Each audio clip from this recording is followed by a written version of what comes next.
Ellie Eshel. I was born and raised in Israel and moved to St. Louis in the summer of 2016.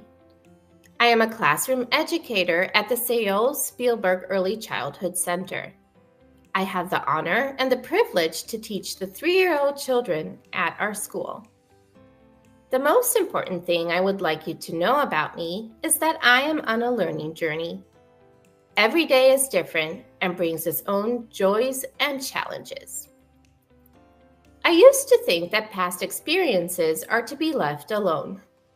Now, years into being an educator, I understand the importance of reflecting back and the potential it has to impact our journey ahead. My story is about using memories to create classroom experiences. My story is also about learning a new language. I've been told my whole life that I was bilingual. Loris Malaguzzi said that children have 100 languages. Why was I told that I have 2?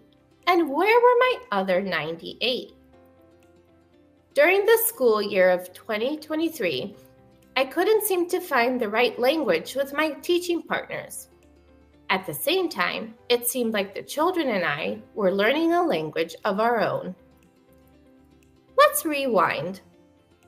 In Kobi Yamada's book, What Do You Do with an Idea?, he writes, "This is a story for anyone at any age who's ever had an idea that seemed a little too big, too odd, too difficult.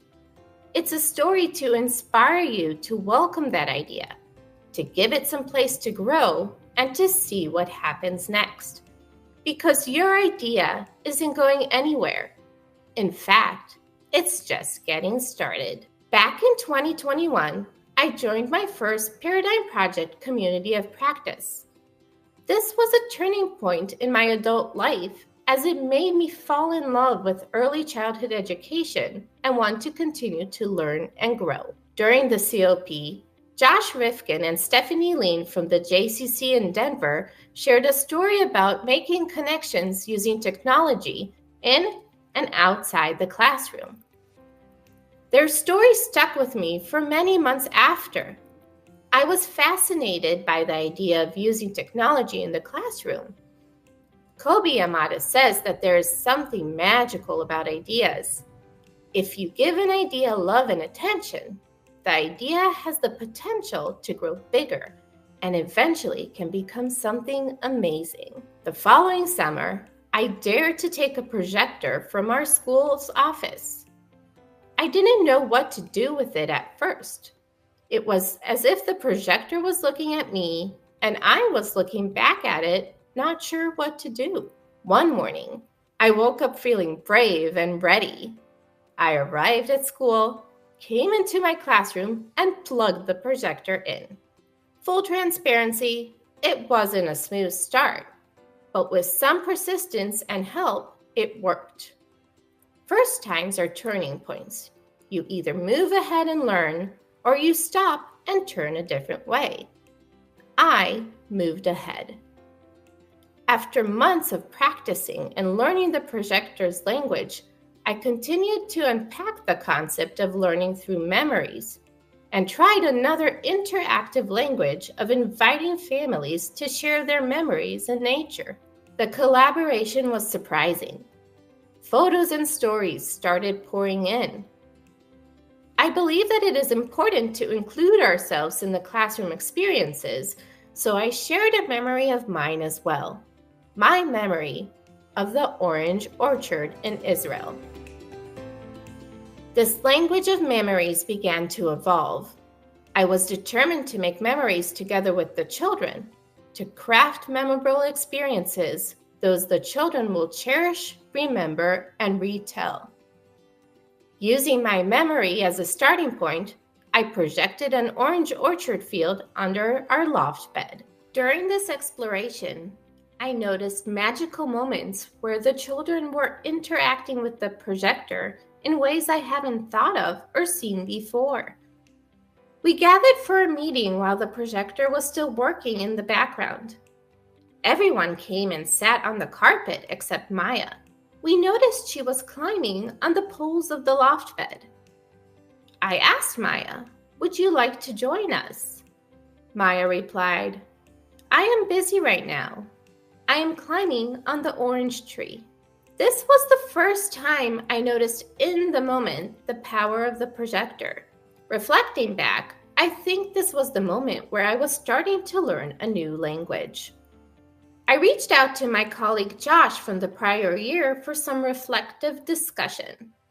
Josh inspired my next steps with his question, "What elements can you provide in order to elevate the Orange Orchard experience?" Josh was encouraging me to think and try again. The next day, I came to work and changed the whole environment under the loft bed. This was the first time I decided to return to an experience, but in a different way. I'd been learning about the cycle of inquiry, reflection, and returning to the children with a new proposal. I was ready to translate this into my practice. The shift was felt immediately. We were no longer in our classroom. We were exploring in an orange orchard. It was our experience now, and we were crafting memories of our own, like I hoped. I sat back, observed and documented, and let the projector lead. I believe that in order to learn a language, you need to be in an environment that speaks it. I finally understood deeply the concept I heard many times. The environment is the third teacher. Almost a year later, I look back and understand that the projector became a language. When I ask myself how this happened, I come to an understanding which I hope to grow from. While struggling to communicate with different co-teachers, I turned to what felt most natural and safe, the environment. The projector became my teaching partner and separated me from my human co-teachers. Now, I am learning through my new classroom the importance of human connections, and that they are not something to shut down, but to learn how to work through them, even when they become difficult. The projector became an inseparable part of our classroom. One day, Seth and I were watching Jack build with blocks in front of the projector. I asked Seth, "What do you see?" Seth replied, "Ellie, we are building miracles." On challenging days, I ask myself, how are we able to keep moving on? And then I remember my conversation with Seth and know exactly how, and more importantly, why. This exploration gave me hope. It felt like a miracle.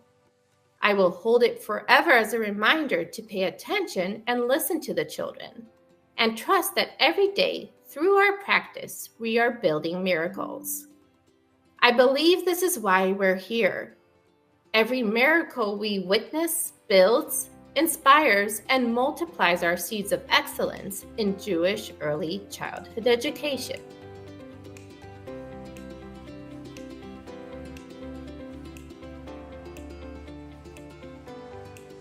I wanted to share a story from my practice last year at a conference, and it was during October of 2023, which was a very difficult time with everything that was going on in Israel. And I was feeling scared and unsure, a little bit lost, and wasn't quite sure what can I do to help. I felt very helpless being so far away and not being able to do much. And I started writing this story.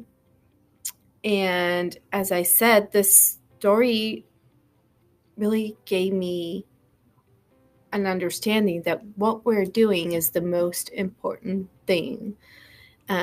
Being present in the classrooms and striving to be the best educators we can be and give the children the best education they deserve is going to help create a better future for everyone.